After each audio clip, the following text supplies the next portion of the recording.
Bonjour à toutes et bonjour à tous, en direct de ce deuxième jour au VMX 2024 à Orlando. Donc aujourd'hui c'était le début de l'exposition commerciale, donc je vais vous en dire plus sur les découvertes que j'ai pu faire à cet endroit-là. Je vais vous reparler également de deux conférences intéressantes, une à laquelle j'ai assisté hier et une autre aujourd'hui.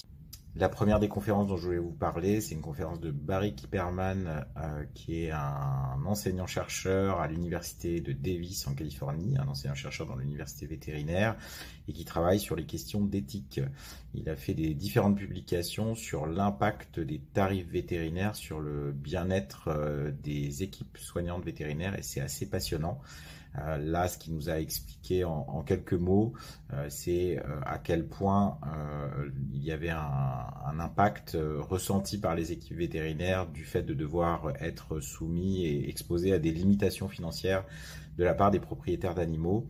Je pense que c'est un sujet majeur et je vous ai mis quelques chiffres sur la publication pour que vous puissiez voir ça. La seconde conférence à laquelle j'ai pu assister aujourd'hui au sein de l'exposition commerciale, c'était sur un des Learning Theater. C'est une conférence qui parlait des difficultés de recrutement, en fait, tout simplement dans la profession, parce que ici, c'est encore plus aigu que nous. Ils sont 125 000 vétérinaires, mais il en manque entre 15 et 25 000 à peu près d'ici 2030. Donc, ils sont en grand manque de vétérinaires et de techniciens vétérinaires également. Et dans cette conférence, les points clés qu'il fallait retenir, c'était des problèmes de rétention, avec beaucoup de gens qui quittaient leur boulot et de manière significative pour les techniciens vétérinaires et les vétérinaires par rapport aux autres professions médicales. Et il y avait également des problèmes de productivité avec, depuis la période du Covid, une productivité qui a baissé d'environ 25% pour les vétérinaires et d'environ 20% pour le personnel médical qui met à peu près 20% de temps en plus pour faire des missions à peu près similaires.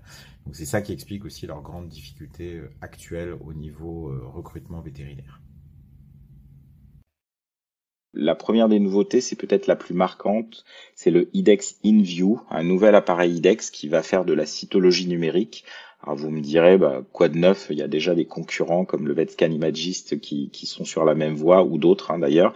Là, ce qui est révolutionnaire, c'est le fait que vous n'avez pas à faire la coloration. C'est-à-dire vous allez juste mettre une goutte, secouer un consommable, appliquer simplement dans la machine et le reste va se faire tout seul avec de l'hématologie, de la cytologie au niveau hématologie et puis également la capacité à lire des lames au niveau des prélèvements auriculaires. Donc sortie fin 2024, a priori une sortie mondiale d'après ce qu'il me disait sur le stand. Donc à surveiller pour vous avec IDEXX qui revient dans le game, on va dire, sur toutes ces questions-là. Deuxième nouveauté, cette fois-ci on va aller du côté de la nutrition avec Royal Canin qui met en avant des tests ADN sous la marque Royal Canin. Alors c'est peu surprenant et en même temps c'est surprenant quand même, peu surprenant parce que Wisdom Panel, qui est une société de tests génétiques pour chiens et chats, faisait partie de la famille Mars, avait été racheté par Mars il y a quelques années. Et donc là, ce qui est intéressant, c'est plutôt le fait que Royal Canin mette en avant ces tests génétiques dans un but d'affiner ensuite la nutrition des animaux qui auront pu être testés. C'est malin aussi parce que c'est une bonne façon de faire grossir encore plus la banque génétique qui doit être déjà conséquente avec tous les Wisdom Panel qui ont pu être faits dans le monde depuis le début de cette entreprise. Nouveautés médicaments.